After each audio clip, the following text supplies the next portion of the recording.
He's still looking good without those sandwiches. Salut tout le monde, c'est Xavier, bienvenue sur Watch Mojo français, et aujourd'hui on va s'intéresser au cas où South Park nous a mis en garde, intentionnellement ou par inadvertance, contre des personnes qui ont acquis une très mauvaise réputation. Time for me to stop running. I need to believe what people tell me. Barry Bonds. Tirant une leçon précieuse, Jimmy condamne les athlètes qui utilisent des stéroïdes, avec Mark McGwire, Barry Bonds et Jason Giambi en arrière-plan. The truth is, I haven't been playing fair either. I've been using steroids. I was willing to do anything to be the best, and the steroids made me blind to the people I was hurting. Si les trois joueurs de la Ligue majeure de baseball ont été mêlés à des scandales de dopage, c'est l'image de Bonds qui a été la plus durement touchée. Outre les allégations relatives à l'amélioration des performances, Bonds a été inculpé pour parjure et obstruction à la justice. Il a aussi été condamné à une mise à l'épreuve, à des travaux d'intérêt général et à une assignation à résidence, bien que sa condamnation ait fini par être annulée. The issue hasn't been what they achieved, but how they achieved it. We know exactly what he did. We know the extent to which he used the drugs.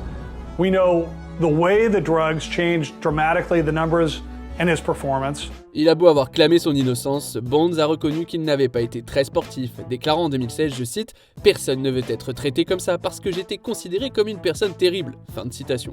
En réfléchissant à l'épisode, Trey Parker a déclaré « C'était bien avant que les gens ne dénoncent Barry Bonds, je suis donc assez fier de cela ». Hey kid, good for you for being honest. Rob Schneider. Matt Stone et Trey Parker ont consacré un épisode entier au soi-disant médium John Edward, le décrivant comme un imposteur. Look, what I do doesn't hurt anybody. I give people closure and help them cope with life. No, you give them false hope and a belief in something that isn't real. Bien que de nombreux sceptiques partagent le même point de vue sur Edward, l'épisode est connu pour son portrait de Rob Schneider.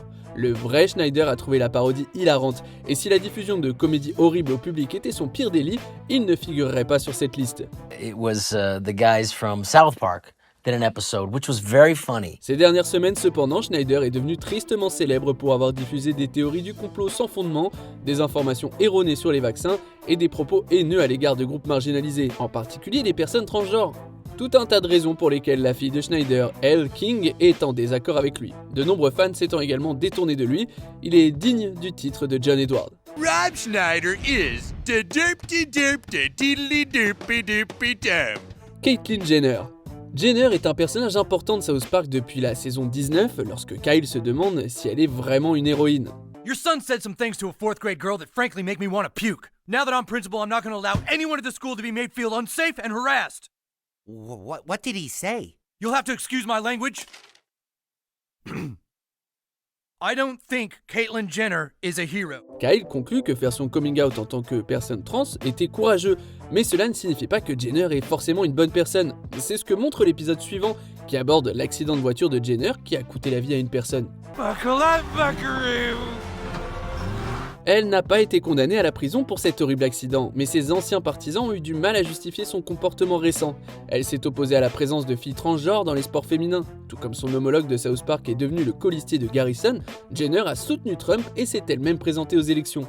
Pourtant, ses opinions politiques sont en contradiction totale avec le message d'acceptation qu'elle prêchait par le passé. Well, do I look presidential? Honestly, you look 20 years younger. Mama June Shannon.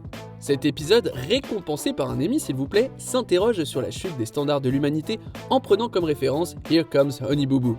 Her favorite foods are spaghetti and butter, and she likes drinking Red Bull and Mountain Dew. South Park dépeint la matriarche Mama June Shannon comme une mère sans vergogne qui transmet les mêmes valeurs, ou l'absence de valeurs, à sa fille. Parker et Stone n'ont pas été les premiers à mettre en doute les capacités parentales de Shannon. L'affaire s'est corsée 2 ans plus tard, lorsque l'on a appris qu'elle sortait avec un délinquant sexuel qui avait fait du mal à sa fille, Anna. It's about getting the truth out there.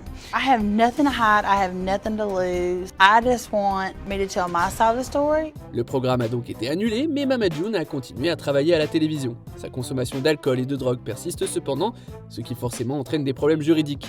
Ça a contribué à ses relations tendues avec Alana Honeybooboo Thompson, qui a essayé de s'éloigner du drame de sa mère à l'âge adulte. If Mama wants to have like a relationship with me, she needs to pay me back. Because one thing I don't do is I don't hang around no thief that gonna steal my money now. Mel Gibson. Lorsque Mel Gibson a réalisé La Passion du Christ, certains l'ont considéré comme un auteur ayant un message à partager.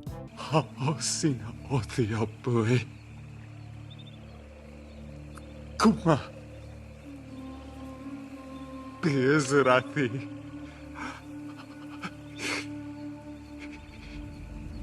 شبرني مرشة الشيء تمنو علي. D'autres, comme Stone et Parker, se sont demandé ce qui se passait dans la tête de ce type.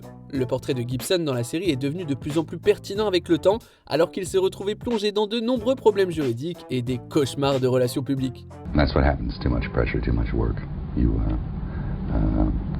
do things that go against good judgment. So that's it. Au moment où Gibson est impliqué dans une affaire de violence domestique, rares sont ceux qui voient un avenir à l'acteur et cinéaste autrefois célèbre. Cela dit, la carrière de Gibson a l'air bondir, avec une nouvelle nomination aux Oscars pour Tu ne tueras point.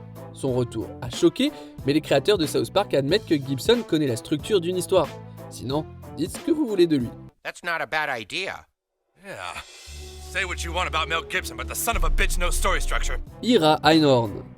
Jack Farless, chef de l'organisation de lavage de cerveau de la Journée de la Terre, est si déterminé à sauver la planète qu'il est prêt à faire souffrir physiquement quiconque se met en travers de son chemin, à savoir Kenny. But I warn you, you better not promise things to Earth Day people that you can't deliver. Earth Day people can be very unforgiving. No problem. Bien que Farless soit un personnage de fiction, il est inspiré d'Ira Einhorn, qui a contribué à populariser la Journée de la Terre. Outre leur ressemblance physique, comme la queue de cheval, Einhorn et Farless ont des antécédents de violence. À la fin des années 70, Einhorn a été accusé d'avoir assassiné son ex-petite amie, Holly Maddox, avant de s'enfuir en Europe pour ne pas être jugé. I can remember saying it to the DA. He's gone. He served his subpoena. Wasn't there. Then we went over to the location and saw that everything was gone. Dans les années 90, le nom d'Einhorn était tombé dans l'oubli. Après une arrestation en 1997, Einhorn a été extradé aux États-Unis le 20 juillet 2001, 2 jours après la diffusion de cet épisode. Einhorn a été condamné à la prison à vie et est décédé en 2020. Einhorn was eventually brought back to Philadelphia where he was convicted for the murder. The cause of death is not yet known, but we're told it's not related to the virus outbreak. Kanye West. Lorsque South Park a diffusé son épisode Bitonné de poisson en 2009, Kanye West était déjà réputé pour son comportement impulsif. Doesn't make any sense, yo. Why is everyone calling me a gay fish? Kanye, look, we all think it would be better if you would just drop it. You know, I mean, if you don't get it, you don't get it. What do you mean I don't get it, House? I'm a genius. I'll understand it, I just need to break it down is all. Lorsque Ye a interrompu le discours de Taylor Swift au VMA, plus tard dans l'année, les gens ont réalisé à quel point South Park était pertinent. La saga Ye n'a fait qu'empirer, passant de commentaires sur l'esclavage aux idéaux nazis, sans parler de sa piètre tentative de se lancer en politique. I think there's a left agenda to silence anyone that goes against the agenda. L'histoire du poisson, c'était peut-être une vanne, mais même South Park n'aurait pas pu inventer tout ça. Pourtant, la représentation de Kanye West dans la série semble devenir de plus en plus exacte chaque année. Mais on dira ce qu'on voudra, même un diagnostic de bipolarité n'exonère pas Ye d'un discours haineux. That's right. R. Kelly. Avant l'épisode Piégé dans le placard, les crimes présumés de R. Kelly étaient le secret le moins bien gardé de l'industrie musicale, si on pouvait parler de secret en 2005. I was just standing here, and Tom Cruise locked himself in the closet. And I asked myself, why won't Tom Cruise just come out the closet? But nobody has no answers. And so I pull out my gun. Tell me why Tom Cruise in the closet or else I'm gonna shoot someone. Beaucoup ont fermé les yeux sur les histoires de R. Kelly, mais pas South Park. 3 ans après que la série a dépeint le chanteur comme un électron libre qui met en danger son entourage, R. Kelly a été acquitté des charges qui pesaient contre lui. But was acquitted in 2008 when the girl and her family denied Jane was in the video. Au milieu du mouvement #MeToo et du documentaire Surviving R. Kelly, les forces de l'ordre ont réexaminé les décennies d'accusations conduisant à la condamnation de Kelly, qui purge actuellement d'ailleurs une peine combinée de 31 ans de prison. Lorsque l'on repense aux différentes émissions qui nous ont mis en garde contre lui, South Park apparaît comme l'un des exemples les plus citables. Why won't you both just come out the closet? And they said, we're not coming out the closet, so you can just go away. But everyone wants you out the closet. That doesn't matter cause we're gonna stay. Now I'm starting to get angry, so I pull out my gun. P. Diddy. La campagne Vote ou meurt de P. Diddy, ou Citizen Change pendant la saison 8, semble être une création des scénaristes de South Park. Puff Daddy? Your friend Kyle told me you don't understand the importance of voting. Apparently you haven't heard of my Vote or Die campaign. C'était pourtant bien réel, mais South Park a eu raison à propos de Diddy bien plus que ses créateurs ne l'espéraient. Tout comme sa caricature menace Stan, le vrai Diddy a été associé à plus de 100 cas d'abus.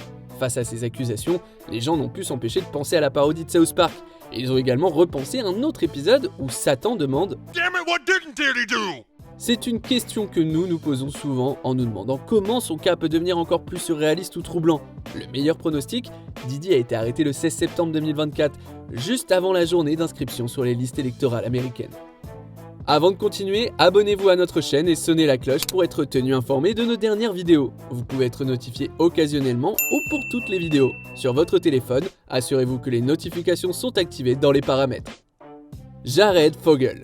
L'ancien porte-parole de Subway aurait pu sembler une cible étrange pour South Park en 2002. After a year of eating delicious sub sandwiches, I've proven weight loss is easy. Jared Fogle semblait être un bon modèle, apprécié de tous. Il serait la dernière personne contre laquelle la société se retournerait. Mais beaucoup de choses peuvent changer en 13 ans. En 2015, les antécédents de Fogle en matière de comportement inapproprié et criminel avec des enfants ont été révélés. Today, Fogle came to court to accept a plea deal. Instead of serving as much as 50 years, he'll likely spend between 5 and 12.5 years in prison. Jared Fogle expects to go to prison. He will do his time. He expects to get well. He expects to continue to make amends to those people whose lives he has affected. Contrairement à sa chute dans South Park, il ne s'agit pas d'un grand malentendu. Fogle a plaidé coupable et a été condamné à plus de 10 ans et demi de prison. L'épisode a donc pris une toute autre tournure. Depuis, South Park a réalisé d'autres parodies de Jared et les citoyens ont désormais une raison légitime de le craindre. Est-ce qu'on a oublié quelqu'un d'autre pour lequel South Park avait raison ? Que pensez-vous de notre sélection ? Dites-le moi dans les commentaires et checkez ces autres super vidéos de WatchMojo français.